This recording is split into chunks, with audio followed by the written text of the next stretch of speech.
Babe, do you want to do the at least trend? You sure about this? You're not gonna get mad? No, not at all. Aight. You go first. At least I have friends. At least I have a job. At least I didn't f my dog. At least I have a car. At least I didn't sniff a bus seat. At least I didn't fart into my grandpa's breathing machine. At least I wash my hands after pooping. At least I don't f every man I talk to. At least I'm not shorter than 6 foot as a man. At least I'm not 6 foot horizontally as a woman. At least I don't have to hide when my father comes home. At least a rowboat can support me. At least I don't have a toxic girlfriend. At least I don't cause earthquakes when I walk. At least I didn't get caught scratching my bum, sniffing my fingers, then licking them. At least my family doesn't have a pee drawer. At least my father didn't leave me. At least I don't have the body shape of Lizzo. At least I'm not stinky. At least I'm not a ginger. At least I don't have crippling mommy issues and pass away at the thought of being called mommy's good boy. At least I don't have a weird-ass looking chocolate starfish. At least my family packed me school lunches. At least I didn't get kicked out of the house for 6 months when I was 12. At least my family loves me. Really? At least my mom didn't commit deletion.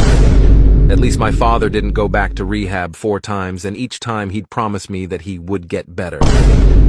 At least my older siblings didn't have to take care of me my whole life. At least I didn't have a broken childhood. Hello? It's your turn, by the way.